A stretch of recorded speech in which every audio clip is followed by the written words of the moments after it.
Hai semua, Assalamualaikum. Nama cikgu Puan Bolena binti Abdul Hamid. Okey, cikgu merupakan guru di SMK Wangsa Maju Seksyen 2. Okey, di SMK Wangsa Maju Seksyen 2, cikgu mengajar mata pelajaran geografi bagi tingkatan 1 dan juga tingkatan 3. Okey, hari ini cikgu nak share dengan anda semua ulasan berkenaan buku teks geografi tingkatan 1 KSSM.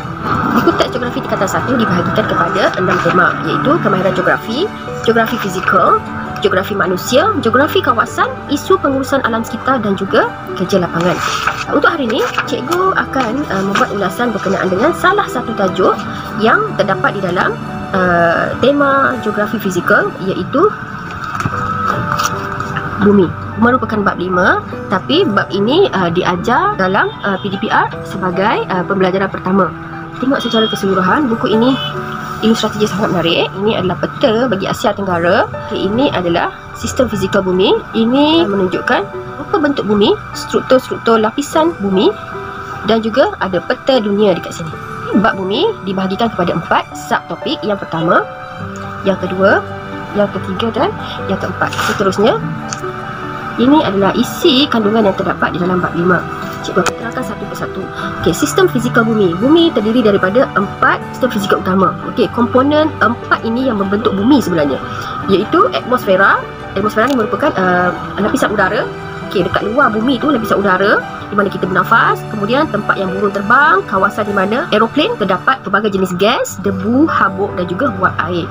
Sistem fizikal bumi yang kedua adalah litosfera, merupakan lapisan pertama ke atas permukaan bumi tu, di mana dia merangkumi kerak bumi. Okey, kerak bumi ni tempat yang kita berpijak, tanah yang kita berpijak, lautan, itu semua terletak pada lapisan kerak bumi yang kita panggil litosfera. Dekat litosfera ni lah ada pelbagai jenis tanah dan juga ada pelbagai logam, mineral, galian-galian dan sebagainya. Okay, sistem yang ketiga adalah hidrosfera. Okay, bila sebut hidro, ia adalah air. Segala bentuk air yang terdapat di atas bumi, terdiri daripada air laut, air sungai, tasik, air bawah tanah, air dan juga tutupan ais di kawasan kutub utara dan kutub selatan. Itu pun kita panggil sebagai hidrosfera. Yang keempat adalah biosfera. Bila sebut bio, ia adalah hidupan. Kita adalah salah satu daripada biosfera. Hidup dekat atas bumi ni. Juga ada haiwan, kita ada tumbuhan. Semua ini tinggal di atas kerak bumi. Ada juga yang tinggal dekat atmosfera, macam burung kan, dia boleh terbang kan. Gabungan 4 ini, iaitu atmosfera, litosfera, hidrosfera dan juga biosfera,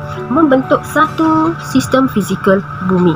So ada 4 komponen utama. Jadi dalam buku teks kamu telah diberi ilustrasi yang sangat menarik berkaitan setiap satu. Ini adalah atmosfera. Lapisan atmosfera terdiri daripada 5 lapisan pula. Okay, dekat sini nanti kamu akan dapat tengok, oh, bawah sekali adalah lapisan troposfera. Dekat sinilah burung terbang, aeroplan yang orang main belok udara panas kan.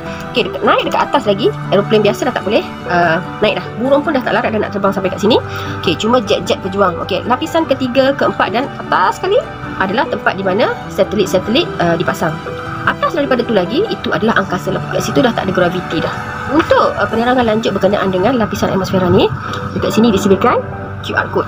Kamu boleh scan untuk dapatkan maklumat berkaitan dengan apakah yang disumbangkan oleh lapisan atmosfera ni. Seterusnya, ini adalah atmosfera tadi. Okey. Yang kedua tadi adalah litosfera, jadi daripada permukaan bumi. Biosfera, hidupan, ada orang, ada pokok, ada haiwan. Ini adalah biosfera.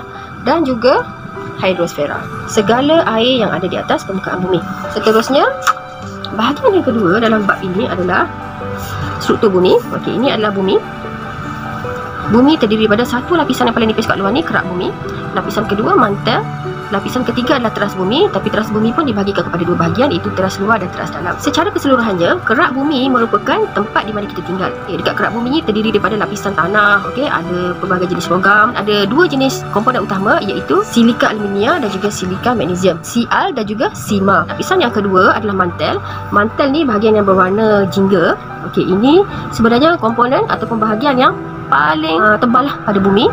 Dia menyumbangkan 2/3 daripada jisim bumi secara keseluruhan. Mantel ini terdiri daripada pepejal, tapi lapisan luarnya bersifat separuh cecair dan suhu dia memang sangat panas. Dan yang terakhir sekali, bahagian teras bumi, iaitu ada 2 lapisan tadi tu. Okey, merupakan bahagian yang paling dalam. Okey, mengalami tekanan yang sangat kuat dan juga suhu yang sangat tinggi.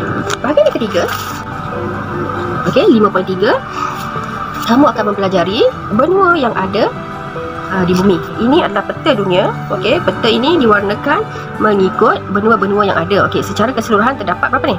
1 2 3 4 5 6 7, ada 7 benua. Dan dekat sini kita akan tahulah mana benua paling besar, okey, mana benua paling kecil. Okey, benua terdiri daripada benua Asia, benua Afrika, okey, benua Amerika Utara, Amerika Selatan, benua Antartika, benua Eropah dan juga benua Australia. Kita juga akan pelajari terdapat 5 laut utama. Di antara benua-benua ni ada lautan, kita panggil lautan tu maksudnya dia besar. Lautan yang paling besar adalah lautan Pasifik.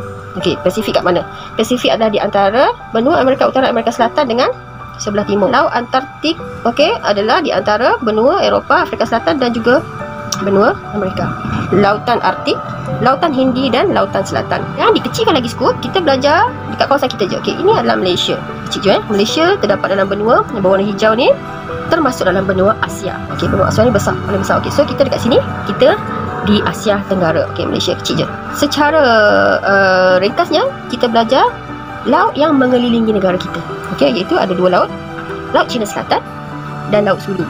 Okey, selain tu terdapat juga 2 selat yang berhampiran dengan negara kita, itu Selat Melaka dan juga Selat Tebrau. Bahagian yang paling best, kalau cikgu paling suka, okey, bahagian keempat dalam bab ini adalah kesan pergerakan kerak bumi. Kat sini kamu akan dapat lihat bentuk muka bumi berjuta-juta tahun dahulu dan bentuk muka bumi sekarang banyak berubah disebabkan oleh berlaku pergerakan pada kerak bumi.